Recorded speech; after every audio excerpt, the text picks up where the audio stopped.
the richest black person in the world in 2025. Aliko Dangote makes $65 million every single day. That's more than entire country's GDP, and across Africa, he's not just a businessman, he's an economic emperor. But how did a kid who borrowed $3,000 from his uncle become the richest black person on Earth and single-handedly industrialize an entire continent? This is how Aliko Dangote didn't just build wealth, he became the architect of Africa's industrial revolution. The unlikely beginning. April 10th, 1957, Kano, Nigeria. While most kids were playing soccer in the streets, young Aliko Mohammed Dangote was already thinking like a businessman. Born into the influential Dantada family, his great-grandfather, Alhaji Al-Hassan Dantada, was literally the richest man in West Africa back in his time. You'd think success was handed to him on a silver platter. Wrong. His parents were Mohammed Dangote and Maria Sanusi Dantada, and here's what's fascinating. His mother came from serious money, but his father? Just a regular businessman. The real game changer wasn't the family wealth. It was his grandfather's mindset. The man took young Aliko under his wing and taught him something that would change everything. While other kids were learning multiplication tables, Aliko was learning market dynamics. He'd buy cartons of sweets, break them down, and sell individual pieces to classmates. The profit margins were tiny, but the lesson was massive. Control the supply chain, control the profit. At age 20, fresh out of business school at Al-Azhar University in Cairo, Aliko walked up to his uncle and asked for a loan. Not for a car, not for a house, for his first business venture. The amount was just $3,000.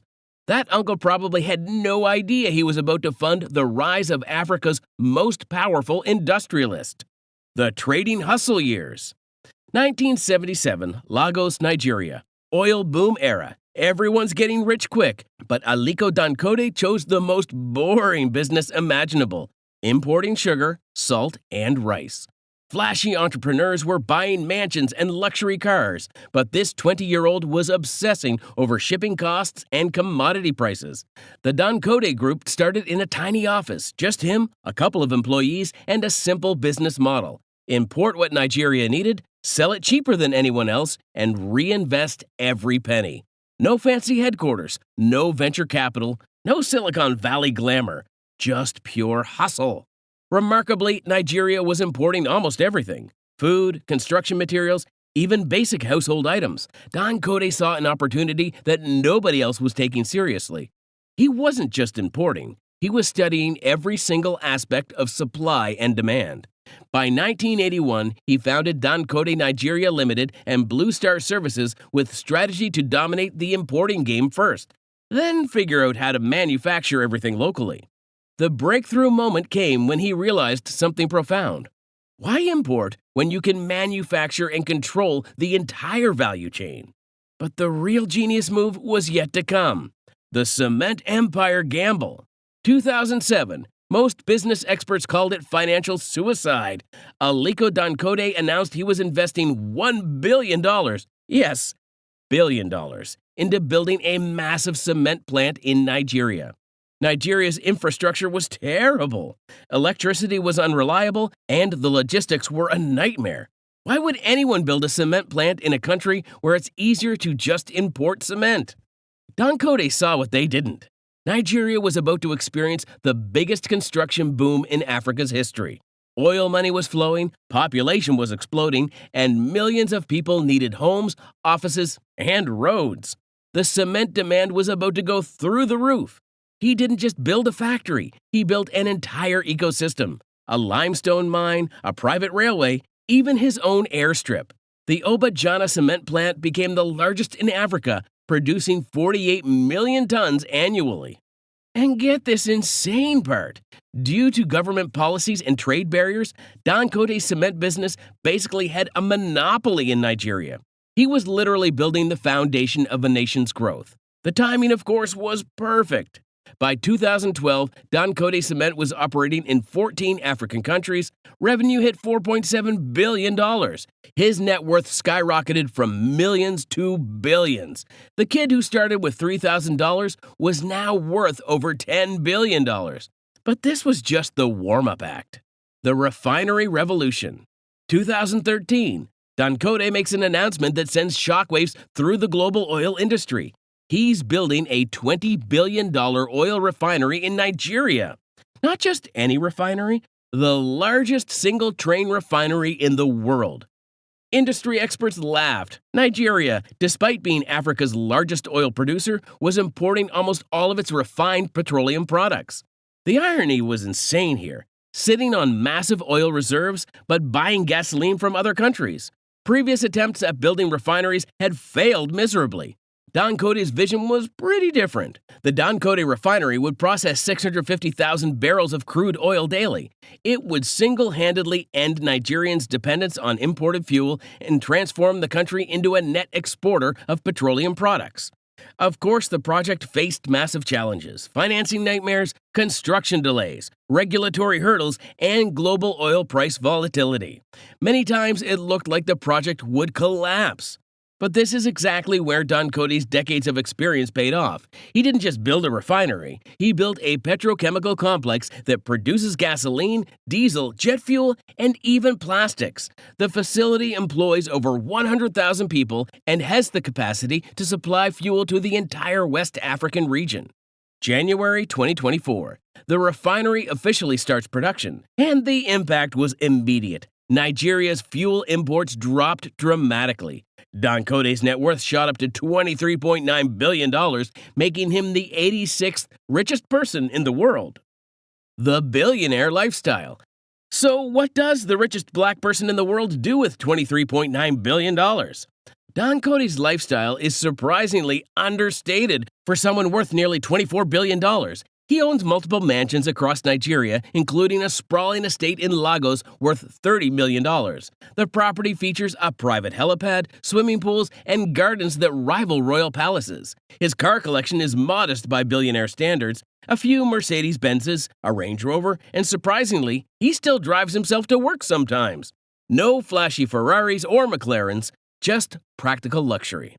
The real luxury is his private jet, a Bombardier Global Express worth $45 million. When you're managing businesses across 14 countries, commercial flights just don't cut it. But get this, Dangote spends more time on philanthropy than personal luxury. The Aliko Dangote Foundation has donated over $2 billion to education, healthcare, and poverty alleviation across Africa. In 2025 alone, he distributed 1 million bags of rice worth $100 million to poor families across Nigeria. His daily routine is so simple: wake up at 5 a.m., prayer, then straight to work. The man who could buy anything still works 12-hour days, personally overseeing operations across his empire. The continental impact. What makes Dangote's story truly extraordinary is that he didn't just get rich. He industrialized an entire continent. Before Dangote, Africa was primarily an exporter of raw materials and importer of finished goods. His cement empire changed that dynamic. Today, Dangote Group is the largest cement producer in Africa, with operations in Nigeria, Ghana, Cameroon, Tanzania, and across the continent. The numbers are unbelievable. Dangote Cement produces over 51 million tons annually. His sugar refinery in Nigeria processes 1.5 million tons yearly. The fertilizer plant produces 3 million tons of urea, making Nigeria self-sufficient in fertilizer production. If you noticed, job creation was another real impact. Dangote Group employs over 400,000 people directly and supports millions more through its supply chain. In countries with massive unemployment, this isn't just business, it's economic transformation. His strategy has always been simple: identify what Africa imports, then build the capacity to produce it locally. Salt, sugar, cement, fertilizer, fuel. He's systematically replacing imports with domestic production. The succession question. Dangote is 68 years old. He has 3 daughters, but hasn't publicly announced a succession plan. The question everyone's asking: what happens to this $24 billion empire? His daughters Halima, Maria, and Fatima are all involved in the business and philanthropic activities, but none have been positioned as obvious successors. This isn't unusual for African business dynasties, but it creates uncertainty about the empire's future. The Dangote Group has been professionalizing its management structure, bringing in external executives, and implementing corporate governance practices. This suggests the empire is being built to outlast its founder. But here's the twist. Dangote shows no signs of slowing down. At 68, he's still launching new projects, expanding into new markets, and personally overseeing operations. The man who built Africa's largest industrial empire isn't ready to hand over the keys. The global recognition. The world has finally taken notice. In 2025, Dangote ranks as the 86th richest person globally, ahead of tech billionaires and hedge fund managers. He's the only African in the top 100 richest people list. Forbes named him the most powerful person in Africa for 5 consecutive years.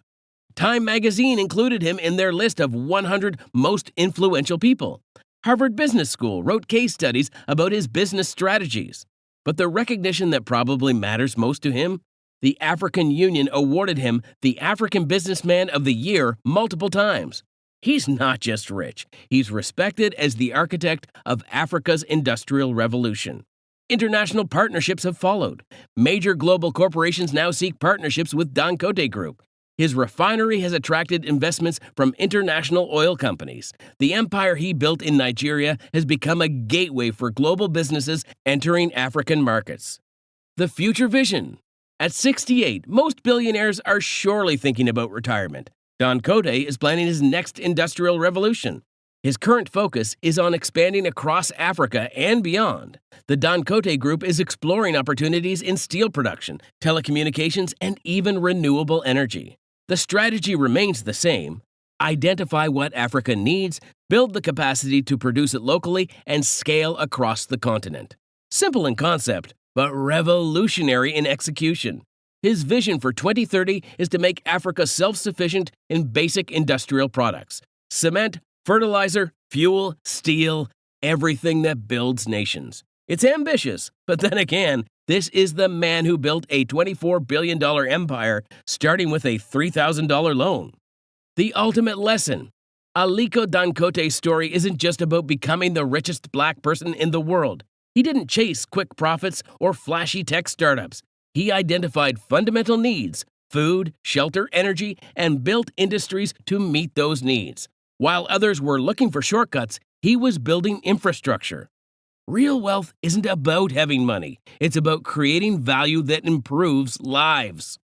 Today, millions of Africans live in homes built with Dangote cement, drive cars fueled by Dangote petroleum, and eat food processed in Dangote facilities. That's not just business success, that's generational impact. From a 7-year-old selling sweets in Kano to a 68-year-old commanding a $24 billion empire, Aliko Dangote proved that with vision, persistence, and strategic thinking, it's possible to not just get rich, but to transform an entire continent. And honestly, his story's just getting started. So what's the most impressive part of Dangote's empire? The $20 billion refinery? The cement monopoly? Or just starting with $3,000? And if you had to pick one industry to dominate like Dangote did, which would it be and why? Drop your answer in the comments below. I'd love to hear them. And if you want to see more of the world's richest icons and luxury stories, subscribe right now, because this is where the legends live forever.